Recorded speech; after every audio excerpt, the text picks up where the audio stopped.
to show you how to sample within the MPC Live. We're going to use Amplify's Groovebox to sample. First thing you want to do is hit the menu button on the MPC Live. Go to Sampler. And then go to Monitor. That way you can hear the actual sound that's being sampled. And then we're in detection mode, which is it's going to be able to detect the sound. And once it detects the sound, that's when it starts recording. So as soon as I hit that play button on We Are Amplify, that record should start going. So I'll hit the play button and the record button, and then it'll start recording.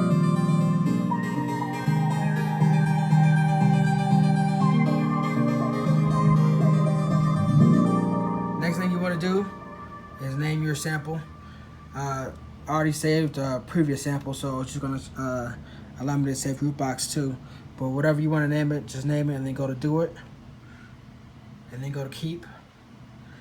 Next thing, you want to go to Sample Edit. And hit the Shift button. And go to Process. And then you want to normalize your sample. This is going to allow your sample to play at a certain volume. Pretty much it's going to be as loud or as quiet as it should be. Once you normalize it, go to Do It. Now you see the waveforms are bigger. Next thing you want to do is chop it. You have 4 different options for chopping the sample. You have manual, threshold, regions, and BPM.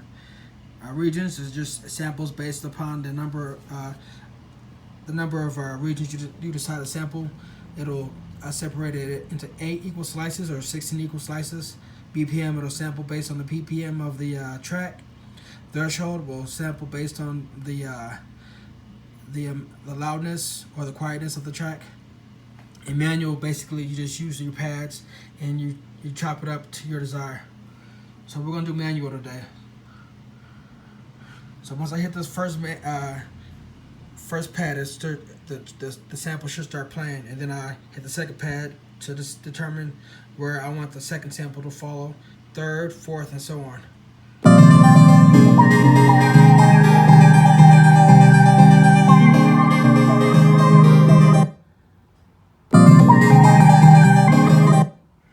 Next thing you want to do, let's go back to Sample Edit. Sorry. Next thing you want to do is go to Shift and then Convert, and then save it as a new drum program using slices, or you can save it as a clip, or a new program with new samples, or assign it to each slice to a pad. We're gonna sample today as a new drum program using slices in non-destructive mode. Now when I go back to my track, we should see the actual samples that we have.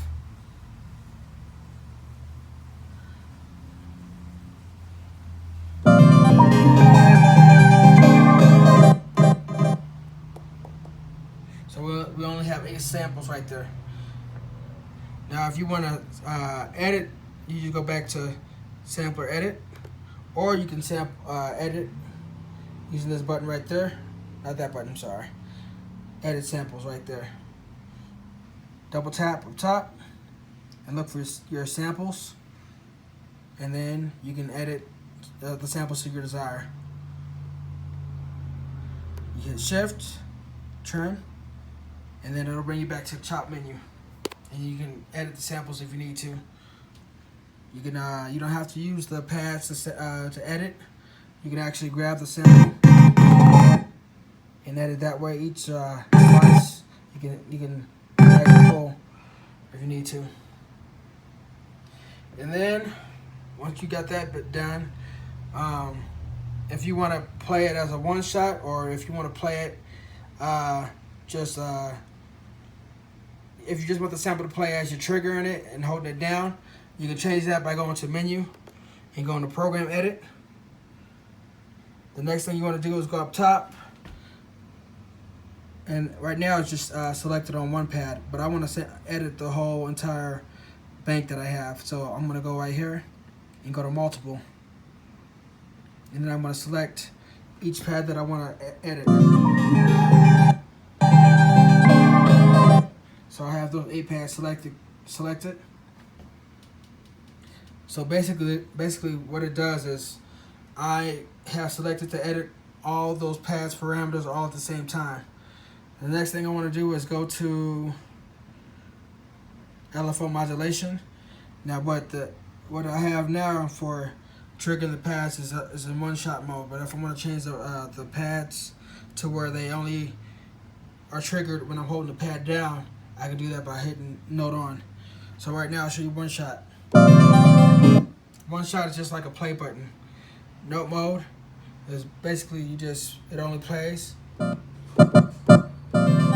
long as the same length as when you hold the track down. All right. Again, in program mode, you can edit your samples too.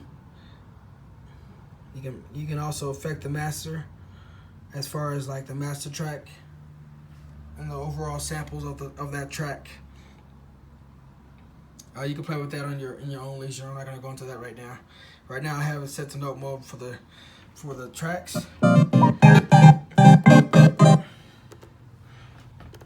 Now once you record your tracks and you want to save your whole project, you go to the folder up top and you go to save or save as. I'm gonna go to save as, and then I'm gonna save it to my personal hard drive. You can save it internally and create another folder if you want. Just if you want to save it as a new folder, just go right there, hit new folder if you want to save it internally in your MPC, or if you want to save it into your sound card. I mean, not your sound card, your SD card. You select your SD card and just go to the folder you want to save it in, or you can create a new folder and then just say, name it whatever you wanted to name it, and then name the track.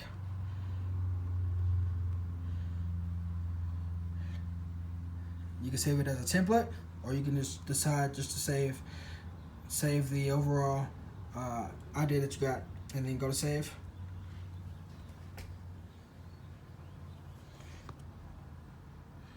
And you should be all set. So once you get ready to turn off your MPC, it's not going to ask you, do you want to save, because you've already saved it. But if it does and you forget to save it, it'll ask you as a default, do you want to save your file? You say yes, or you say no, depending on if you want to save it or not. And then shut down and you're all set.